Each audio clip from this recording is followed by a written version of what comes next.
Hey guys, so this is the third commentary video, and I'm making myself a cup of tea right now. Yeah, if you wonder what that noise is. So this kind of section was on the post-VidCon videos, so the ones where I was actually in America, and then a few kind of other ones, haul videos thrown in afterwards. So a lot of people talking about Disney, specifically the two people that I went with commented, Tor and Baxorn. Red Sky Blackbird said it was rude of me to cut out. Yes, this camera, unfortunately I brought this camera with me to America, and this one doesn't charge through a mini USB, it charges through an individual battery pack charger, which obviously I needed a plug to plug it into the wall, and I didn't have the right plug converter. I brought a European one instead of an English to American one. I brought an English to European one, which obviously didn't work in America. And I went to Target. We tried to buy me words. I'm very tired. We tried to buy a plug converter for English to America, and the only one available, we didn't realise until after we bought it, but it was American to English, which didn't help at all. So this camera, amazingly, did actually manage to film all the footage from the first few days, apart from the one or two clips from my mobile phone, but it ran out at Disney Day. It kept saying it was full, but it wasn't. Mark Amano said that he's never been to that specific Disney park. It was my first ever Disney park, so I have nothing really to compare it to. Let's see. Some people commented on the cribs video thing that I did, and yeah, basically comments on hotel rooms and how they're both equally kind of just not the nicest things in the world. It was a nicer hotel than I expected. I was expecting a really sleazy motel. So it was better than I was expecting. It wasn't nice, but it was better than I was expecting. I had very low expectations. Medieval Times and a couple of other odds and ends. Talking about kind of, again, hotel room behaviour and that sort of thing. There's a couple of comments and adventures in medieval times from Mark Amano and KSJ, classic commenters. Red Sky Blackbird, another classic commenter, commented about collecting freebies.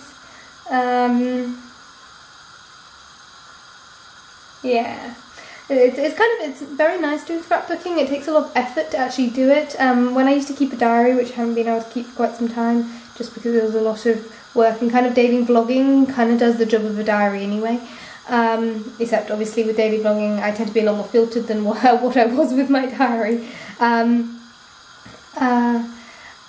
What I'd do is when I'd fill up the back of the diary, so from the front I'd write in it and from the back I'd fill it up with things.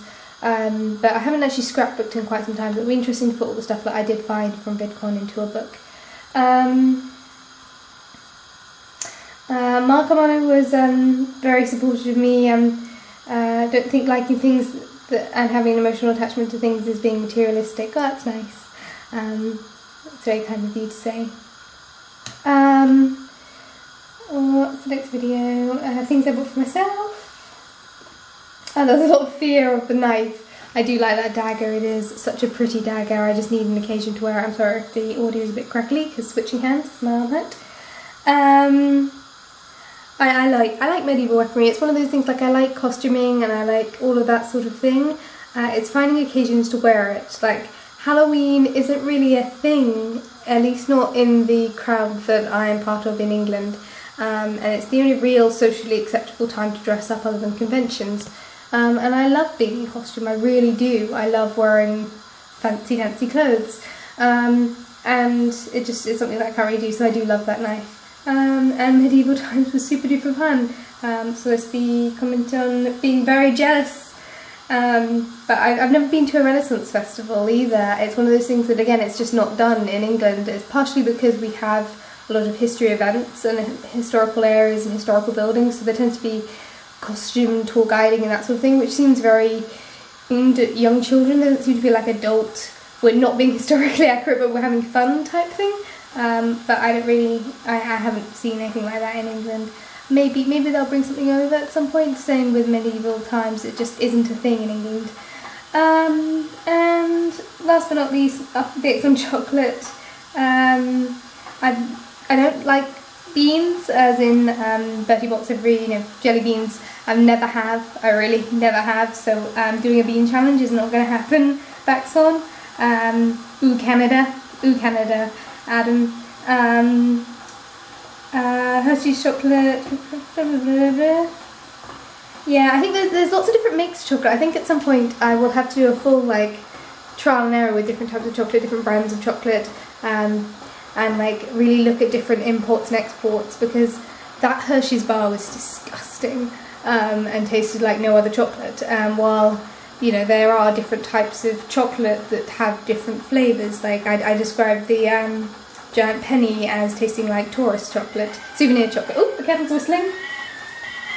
I described the penny as tasting like souvenir chocolate, which has a very distinct taste. It's not the nicest, but it's definitely not bad. And yeah, I think maybe experiments in chocolate is something I could do for fun. Yeah. And Nathan Lyle suggested that Americans were just used to it, so there you go. Anyway, this video is meant to be short, it is not, so that's the end of this video. Feel free to comment and I'll see you with the next commentary video. Bye guys.